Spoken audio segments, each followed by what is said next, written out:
Ty McBride grew up sweeping sawdust on his grandfather's job sites. Construction ran deep in his family, but his grandfather kept reminding him and his dad of one thing. Don't just settle for the family business, go out and build something of your own. Ty tried different careers, but construction always pulled him back. Then in 2013, a tornado ripped through his hometown, destroying homes and even historic landmarks. When Ty was tasked with restoring one of those monuments, he couldn't just tear it down and rebuild. That challenge introduced him to epoxy, a material strong enough to preserve the Statue of Liberty and Mount Rushmore. That moment planted the seed for preserving. What started with $300 worth of epoxy and a few tools from his garage has now grown into a thriving franchise attracting everyone from Fortune 500 executives to aerospace engineers. I'm Ryan Atkinson, and you're listening to the Scalable podcast, where we uncover the secrets of building and running successful businesses. I am so excited to welcome Ty to the podcast today. He's already on the YouTube, and that was a great episode. So excited to get you on the podcast. Ty, thank you so much for being here. Ryan, man, I'm excited as well. Love sharing my story and love all the support that the Upflip audience has already given us on the YouTube channel. Nice. I love it. Well, your story today starts when you were young. Growing up in a construction family, talk to us about that. What were some of your earliest memories of working construction on job sites with like your grandfather? Because I know that's a huge part of your story. Yeah. Yeah, my earliest memories are of my dad. This is back in the 80s, right? So my dad coming home, he's got a nice solid Tom Selleck mustache. Back then, he was a framer, and you didn't wear shirts when you framed houses. That was the rules. Wranglers, no shirts. And those are my earliest memories. I also remember my dad going to quit with the framing crew that he was on. And when I asked him why, he said it was a dead-end job, being on a framing crew. But no, those are some of my earliest memories. But I've been on a job site almost my entire life, spent just years setting in my grandfather's show homes, model homes. But yeah, those are the early memories for sure. I like it. This construction business, this was your grandfather's, if I'm correct here. And he, as I alluded to that opener, he said basically, don't just settle for the family business, go out and build something of your own. I mean, from like a young age, how did that like kind of plant a seed for entrepreneurship? Did it plant a seed for entrepreneurship? Yeah, well, it definitely planted a seed. And it's funny, it happened like that, but a little bit different in that I went to work for him after I graduated high school. And I was like, this is what I want to do. I want to go into the family home building business. And I spent a whole summer kind of working for him in his home building business. This is early 2000s. And I remember telling him, this is what I want to do. And he was like, you need to go do your own thing. You need to go do your own thing. This is my thing. You go do your own thing. And I was super disappointed at the time. Like, I was really disappointed that I wasn't going to get to go into the family business. But it probably was the best thing that ever could have happened to me, because though he did kind of give me lots of valuable wisdom and I learned a lot, there was also this element of having to do it on my own. So there wasn't that nepotism where like the grandson just kind of gets everything handed. I had to go out and earn it myself. That's what I love about like a family business, and like, the family business owner pushes you to go do something else. I felt that with like my stepdad. He owns his own flooring company. Could have just done that, but he like really pushed me to go start my own company. That's what I did. But so let's just say he plants that seed for you, but like what careers do you have next? You go out then and sell a $200 million company to Facebook, or like, what are you doing next? Well, I didn't know what to do. Went to college and I knew I was pretty good in sales. And so I picked up sales jobs. I sold flooring for a while, carpet, tile, and wood. I got a job in the auto industry and ran pickups for a while. And I did all of these things. And kind of how I got back into construction, is my dad hadn't really taken over from my grandfather, but he kind of, similar story. My dad also wasn't given the business. My dad could build upon it. And so my dad went into the roofing space in the same town that my grandfather did. So my grandfather's building houses, my dad's roofing houses. And we had this like major hailstorm in 2010. I was really burnt out from working in the auto industry. And I called my dad and I said, hey, I think I want to do something different. I think about like, do you have anything for me? He's like, well, Ty, I don't have a job for you, but if you want to come make yourself a job inside my business, you can. And I was like, I don't understand what that means. And he was like, well, we need to roof houses. If you can go get us some roofing jobs, you can have a job. And I was like, but he's like, I'm not giving you any leads. I'm not handing you anything. There's no salary. You go get it and I'll pay you for it. And that's how I got back in. I was like, well, I don't have anything else I want to do right now. Let's go try this. And that's how I got back into this early 2010. And that was really kind of the springboard for everything else that kind of came after. And one thing to like really note that came after was going to 2013. A tornado devastated your hometown. I mean, talk us to that day. I'm from Iowa. You're in Oklahoma. I get tornadoes. Tornadoes are scary. And listeners, if you've never been in a tornado, it is a frightening experience. Take us to that day and take us to like the moment like the seed was planted going to the epoxy business. Give us all that. So the epoxy business still came about 2 years after that, but kind of the tornado thing was really what started to kind of change my perspective primarily. And I remember it. I mean, I was in my dad's office and we were listening to the news. And I remember very, very clearly hearing Mike Morgan, who does our weather. He had his like special tie on for tornado day. And he said, if you can't get under, it's like coming right down the street, which is the street we're on. He's like, if you can't get under the ground, get out of the way. And my wife and our 1-year-old were in the office and we're like, I guess we're leaving. We're leaving now. And so we left the office, headed the other direction. And my grandparents lost their house that day. They were fine, but they lost their house, and many other people in the community more did. But what really started to change things for me was this process of restoration happened then. Like, and this was like rebuilding people's houses back, but it really started saying like how much houses mattered to people. And the thing that hit was I got a call from somebody. They said, hey, the insurance company came in, they took all of our walls, all the sheetrock, we're down to the studs. And on the stud says McBride. And we looked up you guys and found that you guys are still in business. And I guess a McBride some point in time built our house. Would you like to come and restore it? And that was the moment that I knew I wanted to be in restoration. I loved what my grandfather had done by building things, but I wanted to be part of a solution that repaired rather than replaced these things that these, people like my grandfather had built going back all the way through history, right? Like, Oklahoma were, states founded in like 1907. So I thought like, that's what I want to dedicate my life's work to. And then eventually I was able to find myself in historic preservation work. Most people spend months, sometimes years, just thinking about starting a business. But what if you could do it in just 10 days? That's exactly what the 10-day business launch plan is designed for. It's a step-by-step roadmap that takes you from idea to real operational business in just 10 days. Click the link in the description below and get ready with your business. I love just like how the story of entrepreneurship exists. I know you can relate to this. I can relate to this. I'm sure listeners at some level can relate to this. Like, I feel like a lot of like starting your own company is like small things that happen before, like seeds being planted, seeds being planted, seeds being planted. And then it's the opportunity where it's like, oh, like I see the opportunity here. I mean, how did you talk to us more about how did you fully jump on that to like start your first company? I know it's like 2 years later. So like talk to us about that timeline there. I knew it was time for me to leave and do my own thing. That's, I think, a lot of times the right thing in a family business or any business. You gotta step out and kind of make your own thing. At least that's what I wanted to do. And I knew by this point very clearly that I wanted to work on old houses. I wanted to preserve and restore old houses. That's what I wanted to do. And my dad didn't want to do that, like what he was doing, roofing houses, right? He actually thought, I mean, I love my dad. He thought it was crazy when I told him I'm going to restore old rotten windows and doors. He thought it was crazy, but he's like, if that's what you want to do, go do that. But I just had found this demand. And as you said, like every step along the way was not ever some like crazy big idea. It was like just walking through a door, some door opened, whether it was another project, a meeting, a person I had met. It was just walking through the door and saying, hey, I'm going to try this out. I'm going to learn something here. And each one of those little things stacked up to the business that we have now, even to the point of the epoxy. Like I was having to work on this window of this house in 2015 and I couldn't figure out how to fix it. I found this, it's called Preservation Brief 9 and it's from the National Park Service. And I read this like 40-year-old document and it talked about epoxy. And I was like, I don't know. And I told my wife, I was like, I'm going to buy some epoxy. And she was like, Ty, what are you doing?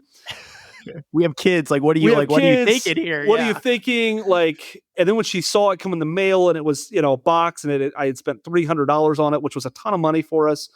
And she was like, to do what? But it's all those little things, all those little doors that you step through along the way. And thank God for YouTube. I've gotten several YouTube degrees. So yeah. That's hilarious. I love it. Now you have $300 of epoxy here. Do you have any leads? Do you have any clients? Or are you just kind of like, oh, I have $300 of epoxy. I better go out and find some like work to do. Like talk to us about that stage and like what listeners can learn about that of just like taking action essentially, which I absolutely love. I don't know how much a listener can learn from this, but I had already sold all the work. So I had a problem. I knew that these windows needed to be fixed. I knew people would pay me to fix them. I had experience. I'd already sold the work. I was just trying to figure out how in the hell I was actually going to fix it and actually do the thing I'd promised to do. That's a phenomenal takeaway. I want to cut you off there. Phenomenal takeaway. Keep going. Yeah, it's so good. I was in over my head, and the epoxy was like, because I'm like, there's like these like custom wood parts on the window. I'm not like a top-notch woodworker. I can run a table saw and a few things, but I'm not great. So I don't have the skills to do this. I can't find anybody locally with the skills. I'm like pulling my hair out. And the epoxy, though I always say like I started with $300, like it was more of like a hope and a prayer that I was going to be able to solve my problem with the epoxy, which it did. It did solve my problem. And I was able to fulfill my contracts that I'd already had people signed up for. There is so much to learn there because I feel like a lot of, want-to-be-preneurs, I say that a lot on here, want-to-be-preneurs. They'll get a business idea. Great, I have a business idea. I'm going to go make a website. I'm going to go file an LLC. Then it's like, well, now I have no leads. The route that you took essentially is like you sold the projects. Now you just needed to get the product to actually fulfill it. Is that kind of like the route that you took? I absolutely love that route. That is definitely it. Before I started my business, like a lot of people, right? Like I was trying to figure out, I was like reading all the books about, I'd read Start With Why. Somewhere I came across a podcast that Seth Godin had done. And in the podcast, it was about like how to start a business or something like that. In the podcast, he had this phrase. He said, just ship it. Just ship it. Just put it out there in the market and work hard and solve your problem once you put it out there in the market. And I still do. I just embrace that. I was like, just ship it. Just put it out there in the market, hang my shingle and go to work. And I have always been, this sounds arrogant, but it's not. It's just like, I think that if you have that spirit of entrepreneurship, of problem solving, if it's a big enough problem and you're committed to it, you can solve it. You don't need to wait till the perfect is the enemy of good. You don't have to wait till you have all things figured out. Just get started. I love that. And listeners, if you stay tuned for more, but that's going to be my takeaway series. Just ship it, baby. Just absolutely ship it. Okay. So you just shipped it, $300, you got the contract. Like, what's kind of like next in the progression? You have the business idea, you got paying customers. When do you like decide to like really like double down on like epoxy? Well, I'd like to say right away I was just genius and I did, but no, honestly, I didn't. I chased everybody else's idea of what my business should be. So I was talking about my YouTube education. So I'm doing this kind of specializing in historic windows and doors.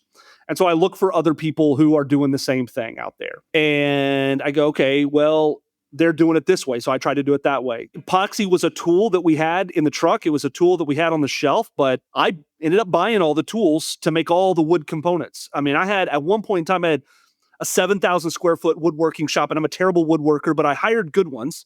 I have 7,000 square foot woodworking shop, 20 employees. We're like doing all this like really cool stuff. And the only thing, like everything we're doing is really cool. It's so Instagram worthy. It helped me get on HGTV.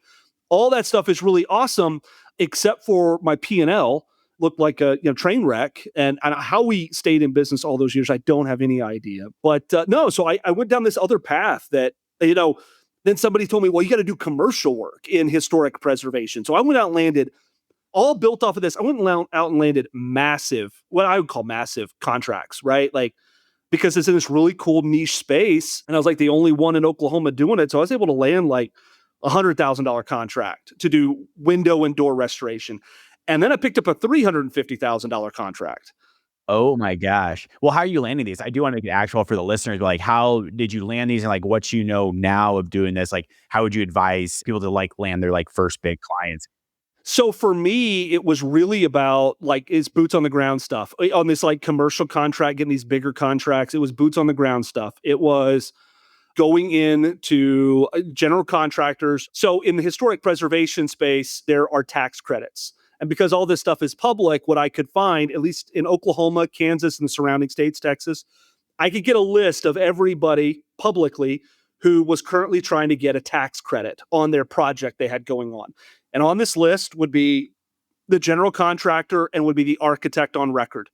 And so then I would get their information and then I'd get on LinkedIn if they were close by or if I was in their area. I mean, this is showing up with donuts. This is knocking on the doors and it's just trying to get my name out there. And Yes, it's a lot of hard work and a lot of donuts, but it works. Like that ground game stuff works when you're trying to get into that space. And then one project led to another. That's always the thing. Like we didn't go get a 350 project to start with. We got a $40,000 project that turned, and then that general contractor hired us for a $100,000 project. And then that general contractor got another job. And so it was about finding that one relationship that really led to a lot of that work. All that being said, it was the most miserable time in my life. Yeah. Wait, well, so like, why do you say that? I mean, you're landing like huge projects. Why is it the most? Did I just miss the sarcasm there? But yeah, why is it so miserable? More money, more problems in that way. Like for some people, I think they can have massive success. I've got friends that are still in it that love it. For me, it wasn't the right thing. I think that's a lot of times understanding who you are and what your business goals are in life. I love serving what I call my neighbors, my customers. I love that. I love serving my neighborhood. And the bigger and bigger we grew, once again, still bottom line's not growing, net profit's not growing, just headaches, red tape, all that stuff is growing. But I had actually priced myself out where I couldn't serve my neighbors, my literal neighbors. Like I was like, I'm too expensive now for you.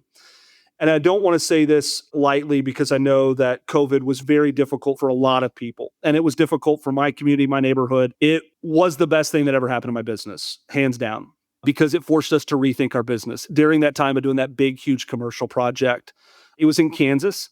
And we're trying to wrap this thing up during lockdown and we couldn't go. And all of our commercial projects, I had on the books over $2 million of commercial projects that were lined up to happen, and all of the developers in that space stopped. They stopped. And some of those projects still are like just now coming back online. Like I'm watching activity and I'm seeing them come back online now 5 years later. So all that stuff went away, and myself and my team, like, we got to figure out something else. We got to do something else. This isn't it's not what I want to do anymore. And this is where the first thing we did is like, we just going to go back to our community, our neighbors right now, because I got to put food on the table and I can't go to these jobs and I don't know what the future is going to hold. So we opened up our CRM and we sent our community, our neighbors, an email that said, hey, right now we're here to just serve whatever old house needs you have. Just tell me what your needs are. And we've got people that we want to keep working during this season. And we'd love to do work for you. Man, this was right during the switch where like home service blows up. Everybody's at home. And so this just it is like blows up. People wanted small projects, materials hard to get. And this is where the epoxy thing finally, after all of this time, this is when we actually started to take action on these ideas. Oh man, super good. Just so I'm like comprehending this right. So you guys were going after the commercial projects, those $2 million whatever projects. You had $2 million in book business or whatever it is. But this philosophy of service your neighbor, like work with your neighbor. So I'm assuming then obviously your pricing drops like dramatically then to like help service them, or like how did that exactly work? I'm really curious on that. Yeah, well, we just kind of reevaluated once we sent this email out and we started talking to our neighbors. We said, just tell us what you need help with and we're going to try to make it work. And I had built a business that was designed to meet the historic preservation expectations, all this stuff. What I hadn't built a business on was to serve my customer, my neighbor, because I couldn't serve him anymore. So when we sent this email out, what I told my team is like, hey, we're just going to help them out with whatever they need help with. We're not going to blow stuff up here. We're not going to take one window rotting and turn it into a whole house of new windows or we're not going to do that. If they got one problem, we're going to solve one problem. We're going to keep it small and we're going to stay light and we're going to listen to our customer. And so that's where this thing came from, was like, man, people have a lot of small problems around their house. They don't know what to do about them. That was the gap. Man, everybody and their dog, and this is something for the listeners, like everybody is always chasing, especially in home improvement, is chasing the big contract. Everybody's chasing the big contract. You want to take one thing and turn it into, take $1,000, you took it $100,000.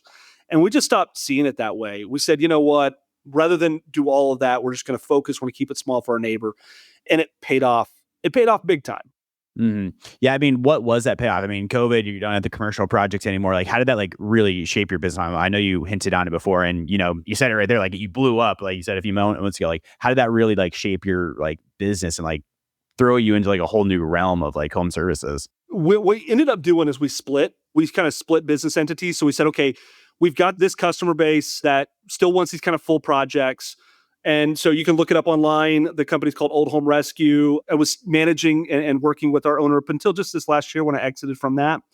But we're like, we're going to start inside of this. We're going to start a targeted home repair business that's going to focus on repairing wood decay with an epoxy only service. Like that's the only thing we're going to do. We're going to fix wood rot, termites, carbon abuse, carbon ants. We're going to do that because that's when we looked at the list of like the things that people were asking about the most from that initial email. It was always wood decay, wood decay, wood decay. It was always rot or termites or something. We're like, that's the thing. And going back to my Fort Riley project, this project in Kansas that was $350,000. What I had learned there is we actually had implemented this epoxy repair service there big time because when we got shorted for where we couldn't get material because of COVID, we had a bunch of things that we could fix with epoxy. And they had made me go through all kinds of hoops to get this kind of repair service approved by the Army Corps of Engineers and the historic preservation there. And so I was like, man, we like literally wrote a manual on how to do this. My customers are saying that this is what they need. Let's make this its own thing. And so we kind of separate them out because we wanted it to survive on its own if it could survive. Because what we knew, always thinking about scale, we knew if we could make something simple that was profitable, we could grow that beyond just our backyard here in OKC. We could kind of grow that at a national level because wood decay is a national, like it's just an environmental problem. So when we kind of began there, we're like, when we started preserving, we're like, we're going to take this national. If every step along the line, if we can prove it, we're going to take it national. And we're going to follow just kind of best business practices to do that. Just like comprehending that, like understanding like the wood decay aspect of it, like what's the lesson in it? For me, it's like analyze your data, like know what customers want. But for someone that's like just getting started with like their home services company, I mean, what's the lesson in there that they should be able to take away from that? I don't know how to tell someone to know it from when they first get started, but I do think that you can do a lot of research. For us, it was just listening to people, listening to them and trying to really understand what the real problem was. People bring things to your attention. And I think that this is a thing we get stuck in the home improvement industry.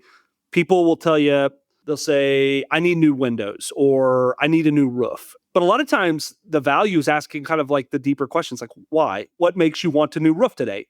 Well, I got hail damage on it last week. Okay. Do we have to do that thing? Do we always have to do it? And definitely in today's economy, I think people want alternatives. But even before today's economy, I've learned that people want alternatives, selling all kinds of things in the home improvement industry. My dad having the roofing business and having to do windows and door siding along with roofing sales, is that nobody really wants to spend money on most of these things. Hard truth, if you're out there and you're a roofing contractor or you're a window replacement contractor or siding, nobody really wants new windows on their house. That's a boring purchase. And they're super expensive. Like nobody is like just dreaming and scrolling Pinterest thinking about the new windows they're going to get. And so when you're in a sales like that, so that you've got to like really force something on somebody, it creates all kinds of issues. One of the main ones is that people aren't very happy when you get done. Like I never had anybody like just go like, I am so happy with my new roof. They're like, thanks. It could have been worse, I guess. Like no one's really excited because it never really does anything. I guess if you're in like the pool business, if you're making pools for people, they get stoked because they got something cool to jump into. But windows, that kind of stuff, not so much. And so that's where we had just kept following this pattern that everybody had said.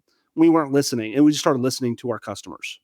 I really like it. Between a lot of this, between that, like just ship it mentality, you mentioned like what's your why, like listening to your customers for like a first time entrepreneur that's out there with everything that, the experience that you have now, what's like the most common thing that you see like first time entrepreneurs make and how can people avoid it? Because I want to get like really actual for our listeners here that they've never even started a business, but like something where it's, less than they can get $300 epoxy. I don't know if that's still the price of it, but like, like kind of give some advice there for first time entrepreneurs. For first time entrepreneurs and, being a franchisor, right? I work with first time entrepreneurs every single day because we help people go from their corporate job to being a first time business owner. And so one things that we talk a lot with our franchise owners about, one big thing is profit is got to be important. And there's great books out there. You can think like, Profit First is a great one. But I think that a lot of businesses really focus on revenue.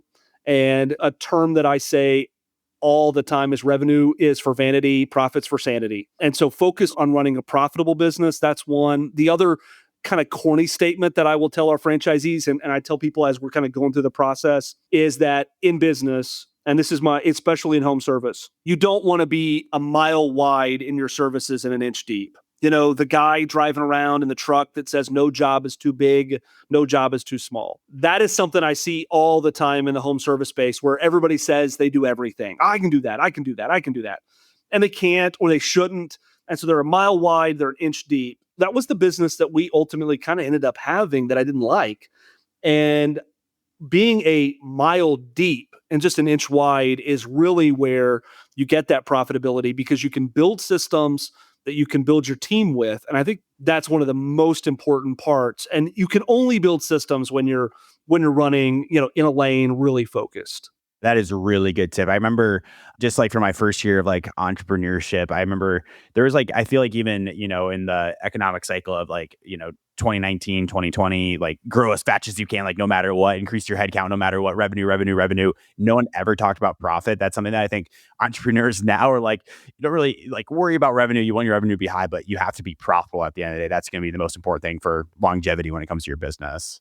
That's one thing we want our franchisees to learn and other businesses to learn so they don't have to go through some of the experiences that I've had, which is when you're focused on revenue, you chase that big job, and that big job is probably not the right job. Those are hard-fought lessons.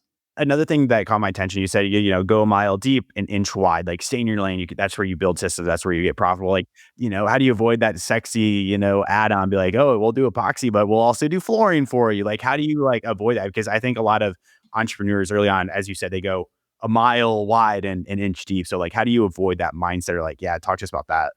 Yeah. So one of the things we've had to do in preserving, because it's the same thing, like we've got franchisees and we want to grow. And so we're focused on this epoxy repair, but can we take on other ideas while still being authentic and following those principles? And so a lot of times, one of the things somewhere I heard a podcast about, first, you want to make sure that like you're monopolizing in your space. Well, if you're doing something in your market, before you take on another thing, you want to go like, I am the best that there is in my market at X. Because if I'm not the best, then why take on something else? I just need to continue to try to beat my competition. But if I can say clearly, like, I am at the top of my game in my market in this, and I've got systems and processes built around it where this thing can run without me. I can go on a vacation for a week or 2 weeks and like nobody's calling me with fires to put out.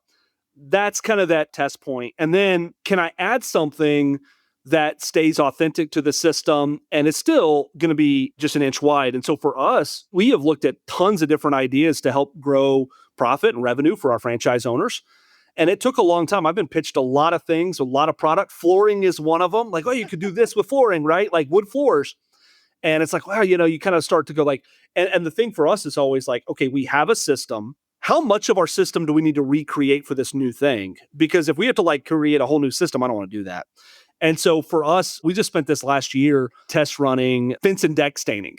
And we're like, okay, we kind of ran it through the traps. Like, okay, it is very specialized. The tools, we already are using some of these tools. We can not have to buy new vehicles for the, like, we kind of like ran it through all these tests and it passed. And then it's like, okay, can we generate leads for it? And it's also just kind of this like testing as you go along. Yes, you just ship it, but you also test as you go.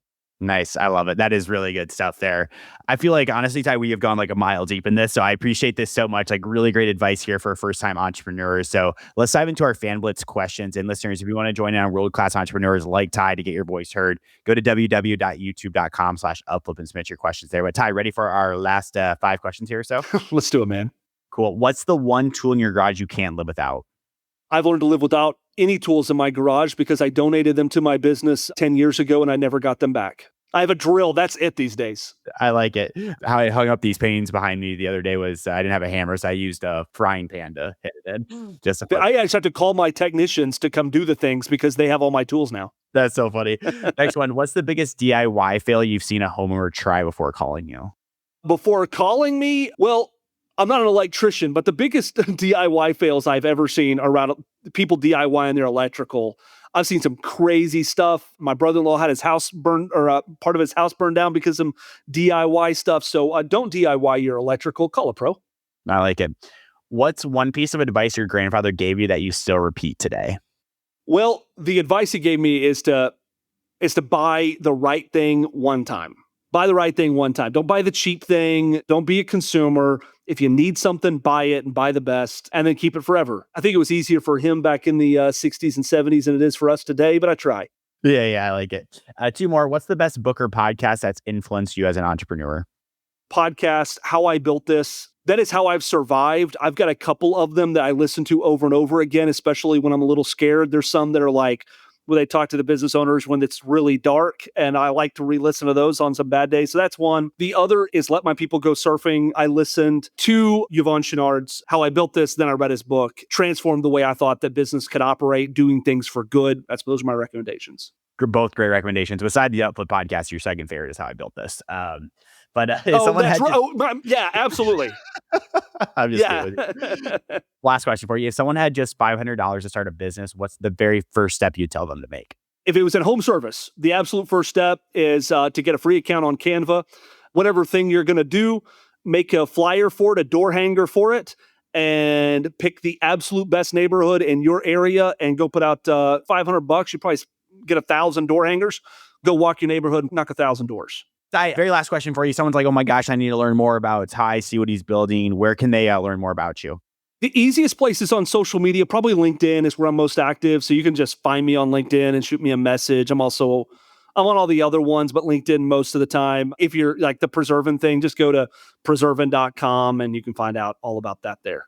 Listeners, that was a great episode with Ty. 3 quick takeaways for you. Number 1, the philosophy of just ship it. Ty's story about getting the work first and then getting the product. I think more people need to be doing stuff like that to take their first steps into entrepreneurship. Number 2, what's your why? Why are you getting into business? And that is an important question to ask yourself because everything leads up to that. The business you want to start, the lifestyle you want to have, the money you want to make, it all starts with your why. Then number 3, don't focus on revenue. Focus on profit. Yes, revenue is super important. You need to have a lot of revenue, but what's more important is having a profitable business to grow mindfully. We gave that example of like 2020, 2021, everyone was just growing headcount, revenue, grow as fast as you can. But what matters at the end of the day is profit. Amazing episode with Ty. If you guys are enjoying these episodes, please give us a 5-star rating wherever you're listening to your podcast. It helps us get more amazing guests like Ty onto this podcast. We'll see you next Monday. Well, Ty, thank you so much for your time today. You're phenomenal. Ryan, I really appreciate it, man. Thank you.